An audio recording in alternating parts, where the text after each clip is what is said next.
Salut les amis, c'est Feng, bienvenue à tous dans cette nouvelle revue d'analyse hebdomadaire. Alors nous sommes le 18 mai 2019, j'espère que vous passez un excellent week-end. Donc on va voir dans un premier temps les projections de la semaine dernière, donc ce que ça a donné sur le marché. Très belle semaine sur le marché. Et donc dans un deuxième temps, donc les projections pour la semaine qui vient. Allez, c'est parti. Too many thoughts on my mind, I can't sleep at night, so I just keep writing. I don't need no help, I don't need opinions, so don't waste my time then. I just been living online, my city don't show me no love and that's fine. Alors comme d'habitude avant de commencer, donc merci à tous pour votre soutien, je compte sur vous une fois de plus pour mettre un petit pouce bleu, vous abonner si c'est pas fait, parce que ça m'aide à développer la chaîne, donc voilà, merci à tous, on commence. Alors on commence par EURUSD, et EURUSD c'était magnifique, donc ceux qui ont suivi la revue la semaine dernière, vous vous souvenez, je vous parlais donc de ce haut de canal qui est vraiment une très forte zone de résistance, parce que appuyé par l'instit des 250 pips. Donc on avait vraiment une très belle zone et surtout vendre le haut d'un canal dans une tendance baissière. C'est le scénario idéal en termes de price action. Donc tous ceux qui ont suivi la dernière revue, vous avez vu le rejet après l'ouverture du marché. Ceux qui étaient devant leur écran, vous ne pouviez pas louper ça.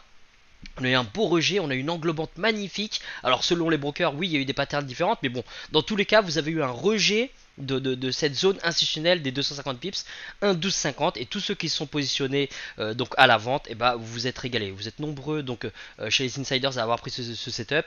Donc bravo à tous, et donc voilà, j'espère que vous êtes encore en train de le surfer. Moi personnellement, je le tiens toujours. Je vise le bas du canal ou au moins 1,11, vous voyez. Donc on est en swing, hein, on peut quand même se permettre d'aller viser plus. Alors certains me diront oui, il y avait un scénario violet par rapport au 1,12, par rapport au petit rejet qui sont là, mais c'est là où justement il faut regarder la structure du marché, d'accord. Il faut regarder la structure du marché dans son ensemble. Alors c'est vrai que si on est un petit peu trop zoomé sur son graphique, on va commencer à dessiner une trendline comme ça, et c'est vrai que là on va se dire bon bah voilà, j'ai une tendance qui est haussière, et donc je prends une pattern sur une zone clé dans la tendance, mais pas du tout, la tendance elle est comme ça. D'accord, il faut apprendre à dézoomer, regarder sur une plus longue période de temps, et donc finalement cette micro tendance n'est que le retracement de cette tendance principale. Ok, donc si on trade donc en swing sur du plus long terme la tendance principale, on va se méfier de ce genre de scénarios qui sont toujours possibles, hein, parce que vous avez des patterns par rapport à des zones clés. Ok, on aurait pu avoir une continuation de cette micro tendance pour finalement une cassure de cette structure et finalement un décollage. Tout est possible sur le marché, mais donc là précisément le setup qui avait le plus de poids, c'était forcément donc le setup en harmonie avec cette tendance principale. Donc voilà, donc on va voir si le prix descend donc au bas du canal. Moi personnellement je le tiens toujours ce trade, peu importe s'il se retourne ou pas. Voilà, je le tiens, je me permets de le tenir aussi parce que donc on prend un setup en haut du canal, on vise le bas du canal ou on vise le prochain instit qui est ici. D'accord, on va pas couper notre trade au milieu du canal. Alors si ma semaine s'était moins bien déroulée sur d'autres positions, alors peut-être que oui, peut-être que je me serais payé un petit peu. Mais là, il s'avère que la semaine était plutôt bonne, et donc je peux me permettre de maintenir cette position et aller espérer en tirer un maximum. C'est pas de la gourmandise, c'est pas de la cupidité, c'est tout simplement que quand on voit la tendance, on peut espérer aller viser avec de belles probabilités au moins ce précédent bas, d'accord, ce précédent, pas forcément les 1,11, mais on va dire qu'il y a encore une marge de manœuvre, vous voyez, pour aller prendre une cinquantaine de pips supplémentaires minimum sur ce trade. Donc tous ceux qui l'ont attrapé au niveau des 1,1250, vous avez déjà 100 pips de profit sur EURUSD, et donc ceux qui tiennent et qui sont patients, écoutez, vous avez encore une marge de manœuvre, donc vous pouvez espérer prendre une cinquantaine de pips minimum là-dessus, si le trade bien sûr se déroule bien donc en notre faveur. Voilà, donc EURUSD c'était magnifique, 100 pips déjà, donc par rapport au scénario vert, rejet des 1,1250 de la semaine dernière. Alors GBP/USD, souvenez-vous la semaine dernière je vous disais que c'était pas une bonne chose du tout que le prix traîne dans ce bloc de contrat, d'accord. Un bloc de contrat, on veut un rejet brutal, et donc quand on a le prix qui se balade comme ça, je vous disais que tout est possible, hein, que le prix peut très bien être décollé d'un coup, mais en général si vous avez des gros poissons qui défendent leur position, ils vont pas attendre que d'autres confrères les doublent, donc le prix qui est intéressant ici à l'achat, si leur objectif est d'acheter, ils n'auraient pas attendu autant de temps, d'accord. Alors c'est vrai qu'on a un beau rejet des 1,30, on a un maintien au-dessus des 1,30, mais là on a une accumulation, d'accord, un build-up au niveau des 1,30 et ça sent pas bon du tout, hein, je vous le disais la semaine dernière dans la revue. Donc à partir de là, les probabilités, c'est vrai que c'était à la cassure, donc à la baisse, et on n'a pas eu de retest. On a eu une belle cassure, on n'a pas eu de retest du tout, donc aucune raison technique, si on respecte le plan, de rentrer et à la vente, d'accord. On n'a pas envie de chasser le prix. Okay, donc à partir de là, qu'est-ce qui se passe? Le prix, donc il continue de chuter jusqu'au 1,29 et c'est là où on avait une possibilité donc de rentrer de manière agressive au niveau des 1,29 pour un rejet des 1,29. On a donc, vous voyez, cette zone de support qui est très forte. On a un bloc de contrat qui est dans cette zone là. Donc on avait pas mal de raisons techniques de rentrer ici. Et donc c'est là où moi je suis rentré de manière agressive sur les 1,29 en achat. D'accord. Donc ça aurait pu être aussi un retest de cette trendline. Vous voyez, donc cassure, retest. On a déjà eu un retest ici, mais on aurait pu avoir encore un retest ici, appuyé par le bloc de contrat, appuyé par l'instit. Et qu'est-ce qui s'est passé? Et bah ça n'a pas marché, le prix il est parti dans l'autre sens. Et donc moi j'ai coupé, alors j'ai mis mon stop loss juste en dessous des 28,50 instit, donc intraday. Et donc ça sert à rien d'insister quand ça ne va pas. Et c'est là où on voit que le stop loss finalement, on le voit d'un mauvais oeil, mais c'est notre sauveur le stop, d'accord. Vous imaginez sur un trade comme ça, quand on rentre sur les 1,29, si on laisse tourner le trade, on repousse notre stop et on repose tout sur l'espoir, et bah il se passe ce qui se passe là, hein, d'accord. On se prend une méga perte derrière, d'accord, qu'on a du mal à accepter. Donc à partir de là, le stop loss il m'a sauvé la peau, il m'a sorti d'une situation délicate. C'est une perte, certes, c'est pas agréable du tout, mais ça permet de se concentrer aussi sur d'autres opportunités, d'accord. Donc voilà, donc surtout que GBP/USD, la chute de GBP/USD a permis d'attraper d'autres setups sur d'autres paires, notamment des paires croisées, et donc ça a fait le bonheur de pas mal d'autres sur des setups comme GBP4, GBP/NZD, etc. Donc voilà, donc GBP/USD par rapport aux projections de la semaine dernière, pas de retest, d'accord. Donc on a le bloc de contrat qui est complètement validé.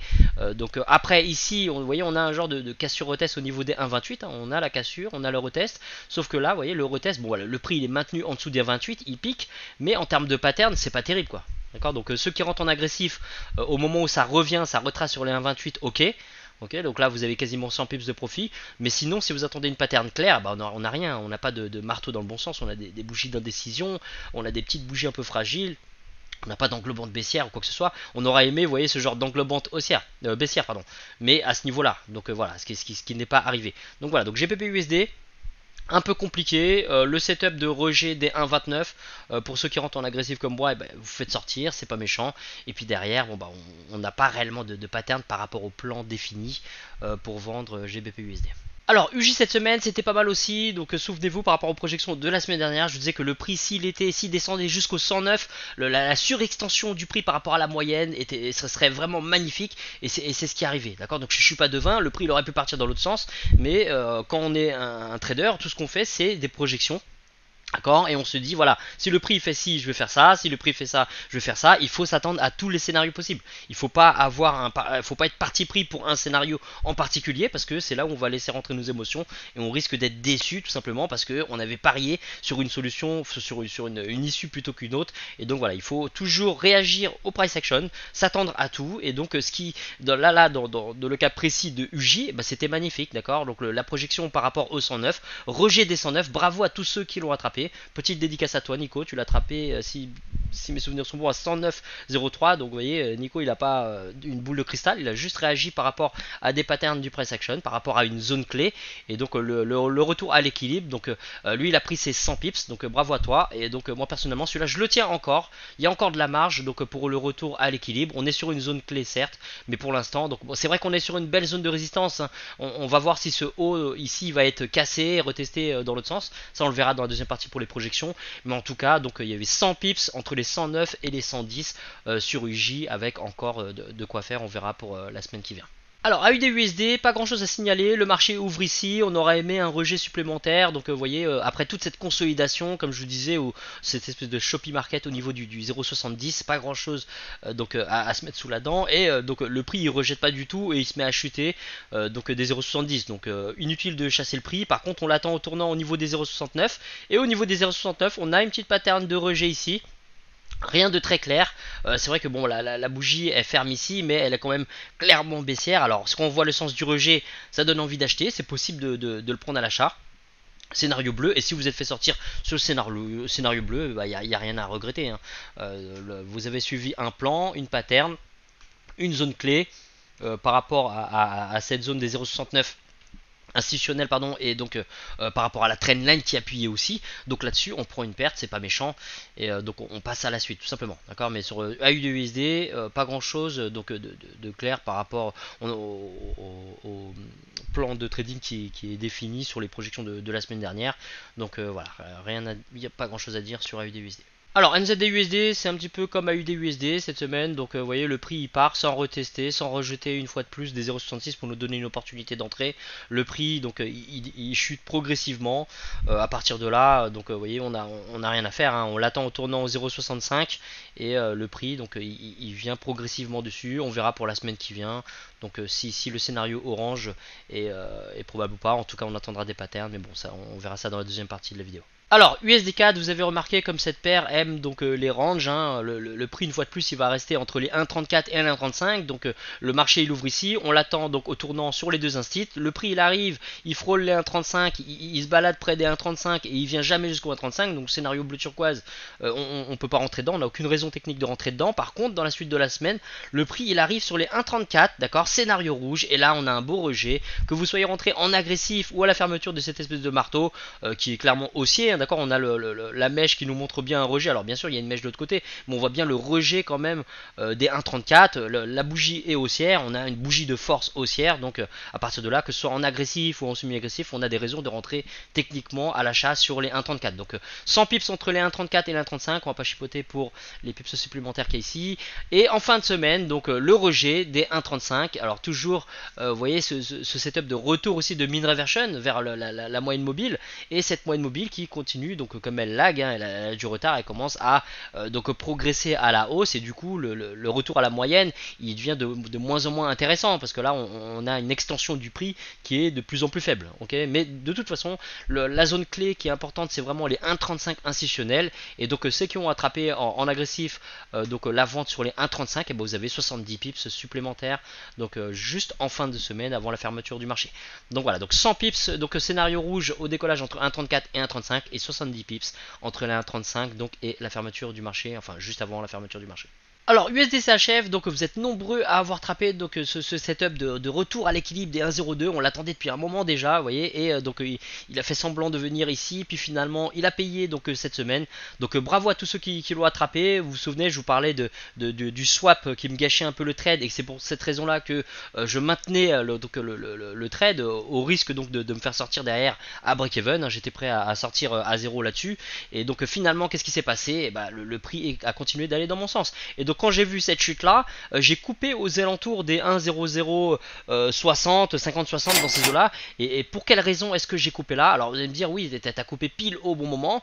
Des fois je coupe et le prix il continue dans mon sens, et je laisse 100, 200 pips sur la table, d'accord. Je ne suis pas devin, donc je vais vous dire exactement la raison technique pour laquelle j'ai coupé mon trade à ce niveau là. J'ai coupé donc par rapport à la corrélation avec l'indice du dollar. Quand vous regardez l'indice du dollar, et bah qu'est-ce qui se passe? Alors attendez, je vais virer un moyen mobile. Donc vous voyez ce bloc de contrat. Donc on a le bloc de contrat qui est ici, et donc au début de la semaine qu'est-ce qui s'est passé? La chute du USD/CHF et correspondait avec cette chute ici, et donc on arrivait sur un bloc de contrat sur l'indice du dollar, et donc quand on analyse ça, on comprend que le dollar il risque de rebondir, et si le dollar rebondit, même si on a deux devises dans la paire, et ben c'est vrai que le dollar il prédomine et il risque de faire décoller USD/CHF, USD/CAD, UJ, toutes les paires de devises qui commencent par le dollar, d'accord. Donc pour ces raisons techniques j'ai coupé, et c'est très important de manager vos positions à partir de décisions concrètes, de décisions techniques, d'accord, d'indices techniques, parce que ça vous permettra de ne pas avoir de regrets derrière. Si vous coupez vos positions par rapport à votre intuition, vous allez tout simplement regretter. Vous allez commencer à vous dire ah bah merde, j'ai eu une mauvaise intuition, j'aurais pu avoir une meilleure intuition, j'aurais dû faire ci, j'aurais dû faire ça. Vous allez vous faire des films, et donc vous vous torturez, et c'est pas bon du tout pour votre morale. Donc très très important, quelle que soit donc l'issue de votre décision, vous pouvez décider de couper votre trade et finalement vous laisser 200 pips sur la table, ou bien vous pouvez décider donc de maintenir votre trade, et le trade il revient à break-even. Mais au moins si vous avez pris cette décision par rapport à de la technique, et bah vous n'aurez aucun regret, parce que vous savez pourquoi vous avez pris cette décision.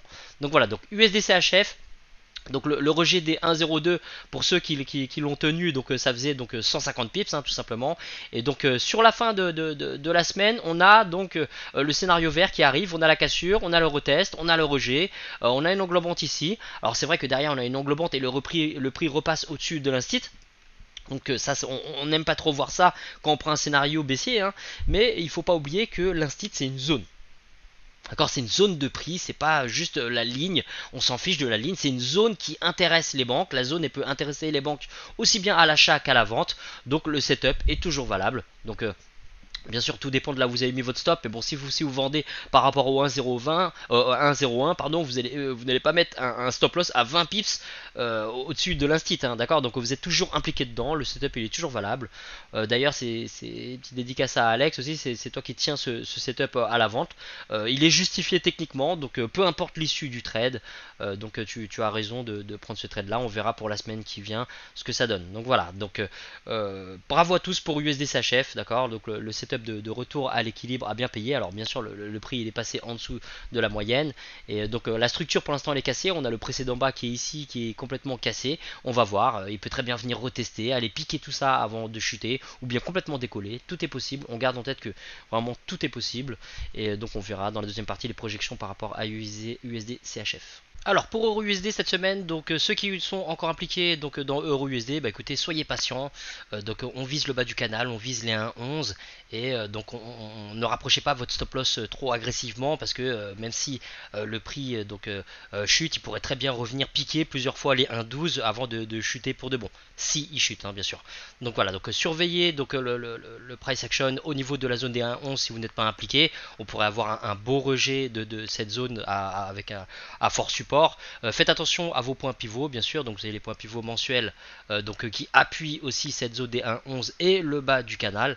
D'accord, donc c'est un trade à contre-tendance par rapport à la tendance générale, mais donc ça reste une zone clé. Donc si on a des belles patterns, pourquoi pas rentrer dedans avec un setup de mean reversion de retour à la moyenne. Voilà, donc surveillez bien les 1,11. Ceux qui ne sont pas encore impliqués dans le trade, si le prix revient vers les 1,12 et vous montre des rejets, scénario vert, et bien sûr on a la possibilité de ressauter dans le trade. D'accord, mais sinon donc tout est possible. On peut très bien avoir une cassure des 1,12, un rejet des 1,12. Attendez quand même que le prix ferme au-dessus du point pivot. Là ça devient encombré, hein, ça devient très compliqué. On a les 250 pips qui sont là, forte zone de résistance, on a le haut du canal, on a la moyenne mobile qui peut réagir en tant que résistance aussi, donc méfiez-vous par rapport au scénario bleu turquoise. Mais sinon donc surveillez comme d'habitude vos zones institutionnelles.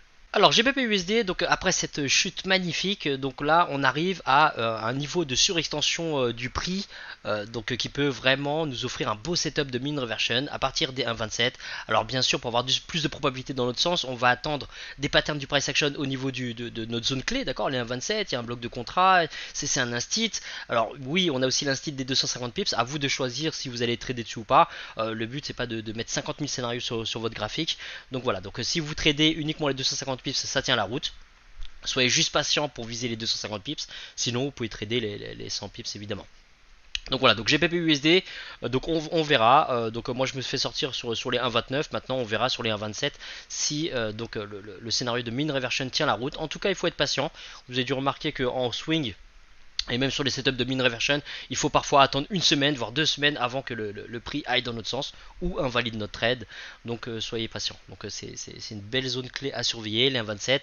Rappelez-vous donc de cette extension du prix. Les 1,27 sont appuyés aussi par un point pivot mensuel S2. Pensez à rajouter vos points pivots weekly. Et voilà, donc pour GBP USD, on surveille cette semaine les 1,27, les 1,2750. Et si le prix décolle, bien sûr, les 1,29. Alors pour ce qui est de UJ, donc certains d'entre nous on est déjà impliqués dans le retour à l'équilibre, le rejet des 109, donc là on va être patient. Certains ont déjà pris leur profit, donc d'autres attendent toujours, donc on va voir, on va surveiller tout simplement au niveau des 110, forte zone de résistance qui pourrait donc voir le prix se retourner, d'accord. Donc après cette cassure de la structure, on a les précédents bas ici qui sont complètement cassés, qui sont retestés, donc le prix pourrait être encore maintenu en dessous des 110 pour une continuation de la chute. Donc là on va surveiller par rapport au scénario rouge. rouge. Maintenant, donc par rapport à un setup de retour à l'équilibre, le scénario violet tient la route. Si vous n'êtes pas encore impliqué dans le trade, à ce moment-là, vous pouvez chercher une belle cassure, un beau retest. On veut un momentum haussier, on veut voir une bougie de force qui nous indique que les acheteurs maintiennent la pression au-dessus des 110, et à ce moment-là, donc on aura un beau setup en allant viser bien sûr les 111. Quand vous arrivez au niveau du point pivot mensuel, vous pouvez verrouiller une portion de votre profit, vous pouvez ou bien mettre simplement votre stop loss à break-even pour protéger votre position, pour être plus prudent. Mais sinon voilà, donc surveillez les 110 et les 111 cette semaine, et bien sûr les 109 si le prix donc se met à chuter. Alors AUD/USD, donc là on est passé en dessous de l'instit des 0,69, on est entre le point pivot mensuel S2 et l'instit, donc il y a aussi cette trendline donc, qui appuie les 0,69, donc on va surveiller tout simplement nos patterns du price action au niveau de cette zone, qui pourrait agir aussi bien en tant que résistance que support, donc dans le cas d'un scénario orange de cassure retest, d'accord. Donc plus le prix chute, plus on a une extension du prix, donc le setup de mean reversion donc augmente, donc on a de plus en plus de probabilités tout simplement. Donc si vous voyez cette semaine AUD/USD chuter jusqu'à 0,68, alors là l'opportunité serait vraiment très très belle. Quand je dis que l'opportunité est belle, ça ne nous offre aucune certitude évidemment, d'accord, mais ça nous rajoute tout simplement du poids à notre setup, donc pour un retour à la moyenne en achat sur les 0,68 scénario bleu. Voilà, donc surveillez bien les 0,68, surveillez bien les 0,69. Donc à l'opposé, donc un scénario vert de cassure retest des 0,68, lui il perd encore du poids en termes de probabilité. Pourquoi? Parce que plus le prix s'étend, plus il s'éloigne de la moyenne, moins on a de chances que ça passe, d'accord. Donc on va rentrer dans un scénario vert uniquement si on a des patterns très très propres, d'accord. On a une belle cassure, on a un beau retest, on a un beau rejet, on va éviter de rentrer en agressif, on va donc attendre une bougie de force pour voir le momentum baissier, pour se positionner. Mais voilà, donc dans tous les cas c'est sûr qu'on attend toujours des setups qui sont clean, qui sont propres, mais là encore plus, donc on va éviter par exemple un scénario agressif quand on a une extension qui est déjà énorme par rapport à la moyenne.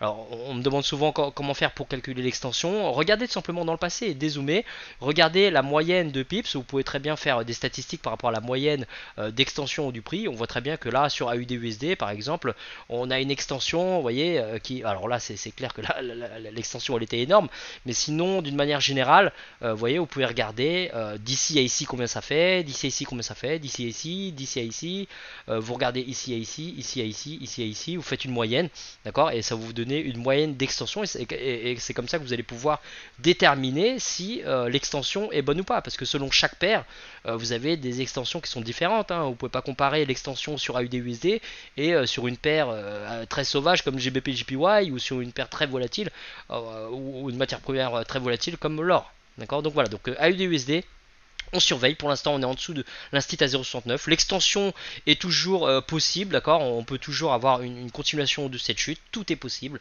mais si le prix il arrive au niveau des 0,68, c'est vrai que le setup de mean reversion serait pas mal du tout. Alors NZD/USD, contrairement à AUD/USD, donc on n'a toujours pas franchi donc le gros support, d'accord. AUD/USD vous avez bien vu qu'on était en dessous des 0,69, là par contre NZD/USD on arrive sur un gros support donc institutionnel des 500 pips, hein, on a le 0,65 et donc voilà, donc il faudra surveiller au niveau de cette zone là. On a un bloc de contrat, alors vous pouvez regarder dans le passé, hein, on a un beau bloc de contrat ici, donc bon, de toute façon au niveau des zones institutionnelles on a toujours des blocs, hein, parce que c'est sur ces zones là que les banques agissent, et ce sont les banques qui créent ce genre de bloc, donc c'est tout à fait logique, d'accord. Donc voilà, on va surveiller donc pour éventuellement un retour à la moyenne, tout est possible par rapport au 0,65, on attend une belle pattern de rejet, on fait attention en chemin, donc entre les 0,65 et les 66 on a le point pivot mensuel, on a la trendline qui nous barre la route, donc ça va pas nous empêcher de maintenir notre trade, ça va pas nous inciter non plus à couper notre trade, d'accord. On veut maintenir un bon ratio risque-profit pour que mathématiquement on s'en sorte sur le long terme, mais donc ça nous incite quand même à être plus prudent, à être attentif par rapport au pattern du price action, parce que si on commence à avoir des beaux rejets, des englobantes baissières, des marteaux baissiers, donc de beaux indices baissiers par rapport à cette zone de résistance, et ben il faut peut-être à ce moment-là assurer le coup, donc soit en clôturant le trade directement, d'accord, on sacrifie le trade, certes on sacrifie le ratio risque-profit, mais pour des raisons techniques, d'accord, c'est pas notre intuition qui nous a fait sortir de notre trade, d'accord. Donc on s'est basé sur des motifs techniques, et donc on n'a aucun regret si le prix derrière il se met à continuer en notre faveur. On a eu des patterns qui nous ont montré qu'il valait mieux couper, d'accord. Mais si vous voulez pas couper à ce moment là, vous pouvez très bien vous mettre à break-even, et c'est pareil, vous allez sacrifier certainement votre trade parce que le stop loss il a été remonté trop agressivement, mais c'est le prix à payer pour être prudent tout simplement. Voilà, donc sur NZD/USD on va voir, le prix il est très proche des 0,65, un rejet des 0,65 0,65 ne veut pas dire forcément un renversement, hein. Dans l'idéal, pour avoir une cassure de la structure, on veut une cassure des précédents hauts, on veut une cassure, un retest de la trendline, que le prix soit au-dessus de la trendline pour avoir plus de chances que ça passe donc en termes de renversement. Mais bon, surveillez bien les zones des 0,65 et des 0,66 et en dessous, bien sûr, donc les 0,64. Alors USD4 cette semaine, donc c'est vrai que ça fait plusieurs semaines qu'on se régale par rapport au trade dans le range du USD4, que ce soit le range qui est ici ou le range qui est là. Bon, le range, plus il dure, plus il a de chances de casser et ça risque d'être vraiment explosif. Donc on va voir ce que ça donne, d'accord. Donc vous voyez ce genre de mouvement qui casse complètement le range sans même retester. Donc on va voir. Pour l'instant on surveille les 1,34, les 1,35. On fait attention au point pivot mensuel. Alors en cas de vente, comme je vous disais la semaine dernière, scénario orange, on va se méfier de ce bloc de contrat qui a créé donc ce mouvement qui a cassé le haut du range qui durait depuis un petit moment. Donc voilà, donc surveillez les 1,34, les 1,35. La continuation de la consolidation est toujours probable, bien sûr, mais on va surveiller scénario orange, scénario vert en cas de cassure, que ce soit par le haut ou par le bas. On n'essaie pas de parier, on n'est pas des joueurs de casino. Donc on va réagir au price action. Si on a une belle cassure, un beau retest donc sur nos zones clés institutionnelles 1,34, 1,35, et ben on n'hésite pas à appuyer sur la gâchette. Alors USD-CHF, donc après c'est ce beau setup la semaine dernière de retour à la moyenne, donc ça a même percé bien en dessous, vous voyez, donc il y a eu 150 pips de chute par rapport au 1,02. Donc maintenant le prix retrace naturellement donc vers les 1,01. On a un bloc de contrat baissier qui a créé donc cette cassure de l'instit 1,01. Est-ce que ce bloc là donc va réagir encore? Est-ce que les gros poissons qui ont vendu ici et qui ont certainement vendu également plus haut, hein, d'accord, qui ont tout simplement rajouté une couche, vont encore défendre leur position, ou est-ce qu'ils ont pris leur profit et donc vont laisser donc ne vont pas défendre cette zone de prix? Donc on garde en tête que le price action dans cette zone là donc peut agir enfin on peut avoir un price action donc dans les deux sens, d'accord. Donc on n'essaie pas de deviner en coulisses qui a la main, d'accord. On peut très bien avoir des gros poissons qui sont encore sur le bas côté et qui n'ont pas encore agi, qui attendent pour agir. Donc on va attendre patiemment les patterns du price action sans avoir de biais. On va pas être haussier ou baissier. Pour l'instant c'est vrai qu'on a une cassure de la structure, hein. On a ce bas qui est cassé, donc c'est vrai que le prix pourrait continuer de chuter, mais donc avant de chuter il pourrait très bien remonter, travailler cette zone de support, d'accord, parce que j'ai mis un bloc ici, mais on a aussi un bloc ici, et on a aussi un bloc ici, donc voilà, tout peut arriver. On surveille nos patterns du price action. Si on a un bel indice du price action pour se positionner, à ce moment là on rentre en jeu, et si c'est pas très clair, eh ben on se retient, on bascule sur d'autres paires, on cherche des setups plus clean. Mais sur USD-CHF cette semaine, donc on va surveiller les 1, les 1,01 et les 1,02. Voilà les amis, c'est la fin de cette revue. Merci à tous d'avoir suivi jusqu'au bout. Donc je vous souhaite une bonne semaine de trading à tous, un maximum de gains. Donc bravo aussi aux insiders, il y avait vraiment de quoi faire dans le groupe privé cette semaine. Donc si vous n'avez pas vu encore donc ce qui se passe dans le groupe privé, n'hésitez pas à aller sur mon site. Je vous laisse le lien en description pour rejoindre le groupe privé où je fais exactement les mêmes projections que je vous fais là, donc tous les week-ends, donc sur les paires majeures, mais sur plus de 18 paires différentes. Donc il y avait vraiment un maximum de pips cette semaine, en plus du volet éducatif. Donc voilà, donc n'hésitez pas à venir me poser des questions en commentaire si vous avez des questions, me contacter sur les réseaux sociaux. Et donc voilà, donc je vous souhaite un bon trading à tous. On se retrouve pour l'ouverture des marchés.